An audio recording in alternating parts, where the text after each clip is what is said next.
सड़क हादसे में 10 से ज्यादा लोग घायल हो गए हैं। कर्नलगंज कोतवाली के भमुआ चौकी के पास यह हादसा हुआ है। गोंडा लखनऊ राजमार्ग पर रेलवे क्रॉसिंग के पास यात्रियों से भरी डबल डेकर बस ट्रैक्टर से टकरा गई और टक्कर के बाद बस अनियंत्रित होकर सड़क किनारे खाई में पलट गई। बस में 40 से सवार थे, जिनमें 10 से ज्यादा लोग जख्मी हो गए हैं।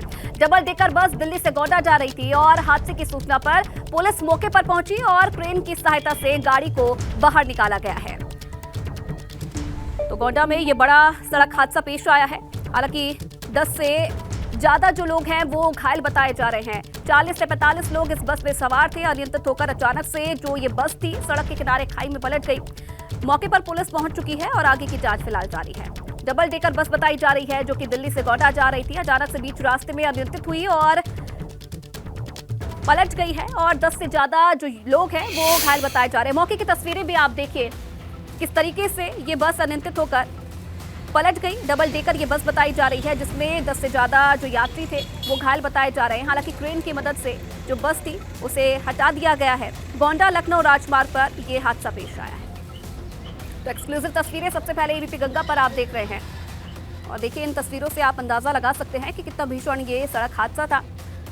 हालांकि 10 से ज्यादा जो यात्री हैं वो घायल बताए जा रहे हैं, जिन्हें निजी अस्पताल में इलाज के लिए भर्ती करवाया गया है। अनुराग भदौरिया की विवादित टिप्पणी मामले में सुप्रीम कोर्ट का सुनवाई से इनकार। सीएम योगी और उनके गुरु पर विवादित टिप्पणी की थी और पुलिस अनुराग भदौरिया के पीछे पड़ी है। वकील ने यह तर्क रखा है। चीफ जस्टिस ने तुरंत सुनवाई से मना किया है। जाड़े की छुट्टी के बाद जनवरी में अब इस पूरे मामले पर सुनवाई होगी, तो ये राहत है अनुराग भदौरिया के लिए। आपको बता दें कि सुप्रीम कोर्ट की तरफ से सुनवाई से इनकार कर दिया गया है।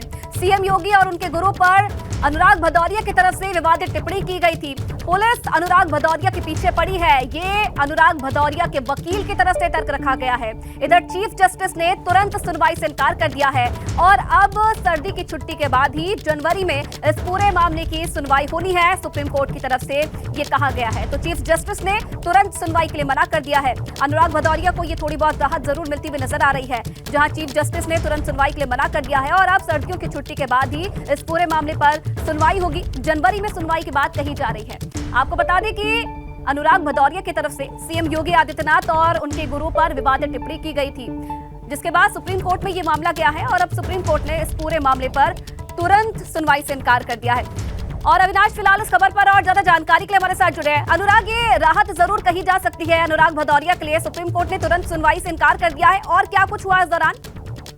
देखिए, अगर बात करें जिस तरीके से अनुराग भदौरिया के खिलाफ एफआईआर दर्ज हुई है, उन्होंने एफआईआर को स्पष्ट करने के लिए सुप्रीम कोर्ट में अर्जी दायर की थी और साफ तौर पे कहा था कि वो एफआईआर गलत तरीके से दायर की गई है और घर में कुर्की का आदेश का नोटिस भी चस्पा किया गया है, तो लिहाजा इस पर तत्काल सुनवाई की जाए। लेकिन अगर बात करें सुप्रीम कोर्ट ने तत्काल सुनवाई करने से मना कर दिया है और फिलहाल उनको राहत सुप्रीम कोर्ट से नहीं मिली है। सुप्रीम कोर्ट ने साफ तौर पर कहा है कि वो जनवरी के पहले हफ्ते में सुनवाई करेगा, यानी कि उत्तर प्रदेश पुलिस की जो कार्यवाही जारी है वो बदस्तूर वैसे ही जारी रहेगी। जिस तरीके से उनके घर के बाहर कुर्की का नोटिस चस्पा किया गया है, अगर उत्तर प्रदेश सरकार कुर्की करना चाहेगी तो कर सकती है। फिलहाल सुप्रीम कोर्ट ने इस पर किसी तरीके कोई रोक नहीं लगाई है। अब जनवरी के पहले हफ्ते में इस पूरे मामले पर सुनवाई होगी। जी चलिए, धन्यवाद तमाम जानकारी के लिए अविनाश आपका।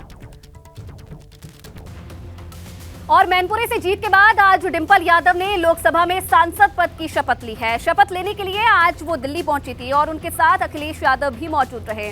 आपको बता दें कि 8 दिसंबर को मैनपुरी उपचुनाव के परिणाम में डिंपल यादव को बड़ी जीत मिली थी और डिंपल यादव ने भाजपा के रघुराज शाक्य को 2,88,000 से अधिक वोटों से हरा दिया था। तो ओम बिरला ने डिंपल यादव को शपथ दिलाई और मैनपुरी से लोकसभा सांसद चुनी गई है डिंपल यादव, जिन्होंने आज सांसद पद की शपथ ली है। दिल्ली के दौरे पर हैं और आज का दिन काफी खास डिंपल यादव के लिए। लोकसभा में सांसद पद की शपथ ली। लोकसभा अध्यक्ष ओम बिरला ने उन्हें सांसद पद की शपथ दिलाई। उस वक्त की तस्वीरें भी आप देख रहे हैं और साथ ही साथ लोकसभा अध्यक्ष ने उन्हें इस जीत की बधाई भी दी। 8 दिसंबर को नतीजे घोषित हुए और उसमें डिंपल यादव को बड़ी जीत मिली है मैनपुरी से। भाजपा के रघुराज शाक्य को उन्होंने बड़े अंतर से हराया है।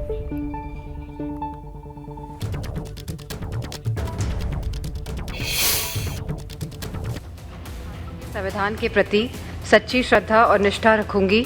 मैं भारत की प्रभुता और अखंडता अक्षुण्ण रखूंगी तथा जिस पद को मैं ग्रहण करने वाली हूं, उसके कर्तव्यों का श्रद्धापूर्वक निर्वहन करूंगी।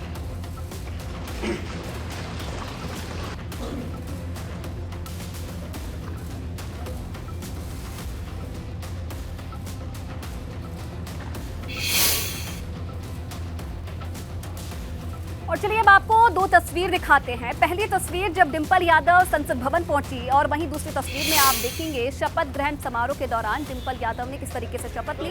ये दो तस्वीरें आपके सामने, जहां पे पति अखिलेश यादव के साथ संसद भवन पहुंची थी डिंपल यादव और चेहरे पर ही खुशी साफ तौर पर देखी जा सकती है। अखिलेश यादव खुद उनके साथ इस दौरान मौजूद रहे और दूसरी तस्वीर में आप देख सकते हैं मैनपुरी से सांसद पद की शपथ आज डिंपल यादव की तरफ से ली गई।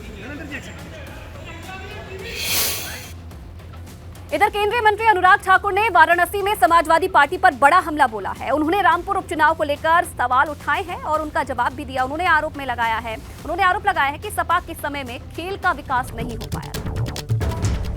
तो केंद्रीय मंत्री अनुराग ठाकुर जो कि वाराणसी के दौरे पर है, उन्होंने समाजवादी पार्टी पर जमकर हमला बोला। सपा जब हारती है तो ईवीएम पर ठीकरा फोड़ती है, सपा हार का ठीकरा कहीं भी फोड़ देती है, अनुराग ठाकुर ने यह कहा। और सपा के समय में खेल का विकास नहीं हो सका है। अनुराग ठाकुर केंद्रीय मंत्री रामपुर उपचुनाव में जिस तरीके से समाजवादी पार्टी को हार हासिल हुई है उसे लेकर भी निशाना साधा। मित्र भी हैं, वो तो कह रहे हैं कि सैफई का स्टेडियम आप लोग शुरू ही नहीं कर। देखिए, वो क्या कहते हैं मुझे पता नहीं, लेकिन उनके समय तो खेलों को बढ़ावा नहीं मिला। बढ़ावा मिला है तो आज स्पोर्ट्स यूनिवर्सिटी योगी आदित्यनाथ जी मेरठ में बना कर दे रहे हैं। खेलों की बहुत सारी सुविधाएं उत्तर प्रदेश के कोने कोने में इंडोर स्टेडियम से लेकर बाकी तक करने का काम किया। हमारी सरकार तो सबका साथ सबका विकास करती है और हर क्षेत्र में करती है। खेलों को लेकर तो और ज़्यादा करती है। आईपीएल उनके समय का भी नहीं हो, हमने तो आईपीएल के मैचेस भी यहाँ पे करवाने का काम भी बीसीसीआई ने किया है। रामपुर चुनाव को लेकर आरोप लग रहे हैं कि प्रशासन के बल पर वहाँ पर। देखिए, जब भी विपक्ष कोई चुनाव हारता है, कभी ईवीएम पर ठीकरा फोड़ता है, कभी प्रशासन पर फोड़ता है, कभी हार स्वीकार करते नहीं।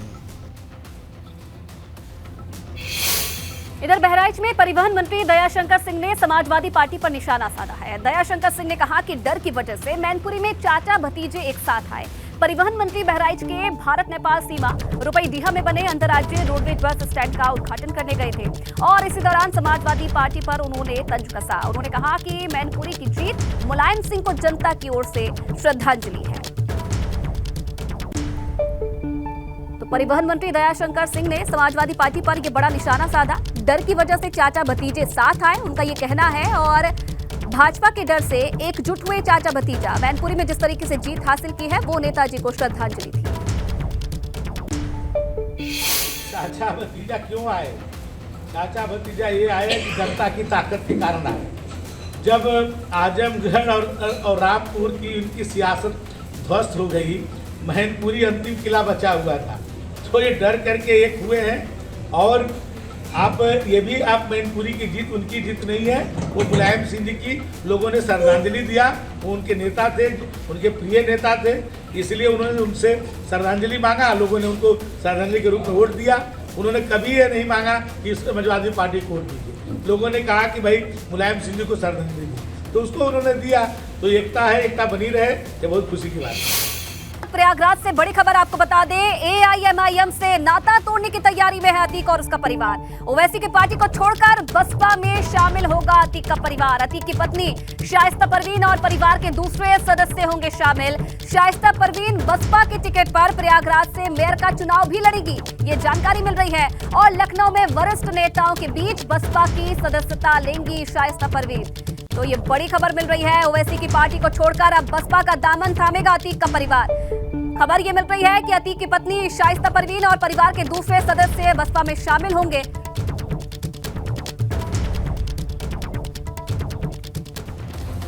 तो अतीक का परिवार और बसपा का साथ जाने की रणनीति को पॉइंट्स के जरिए समझते हैं। एआईएमआईएम से नाता तोड़ने की तैयारी में अतीक और उसका परिवार है और ओवैसी की पार्टी को छोड़कर बसपा में शामिल होगा अतीक का परिवार। अतीक की पत्नी शाइस्ता परवीन और परिवार के जो दूसरे सदस्य हैं वो बसपा में शामिल हो सकते हैं।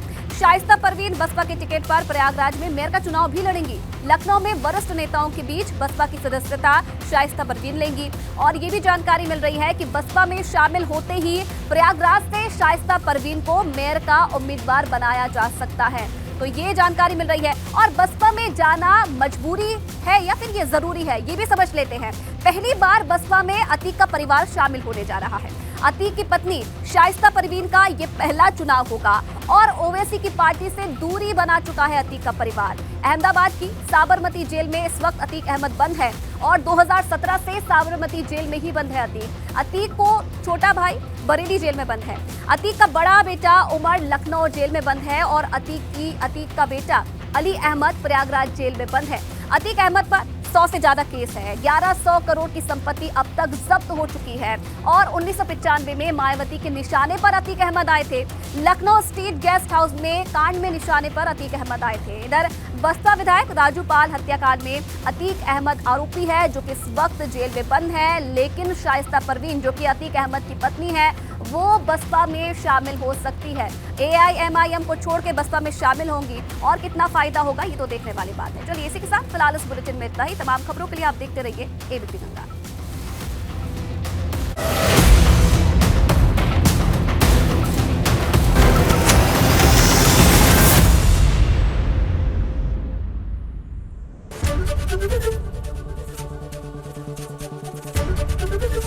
ABP गंगा, खबर आपकी, जुबान आपकी।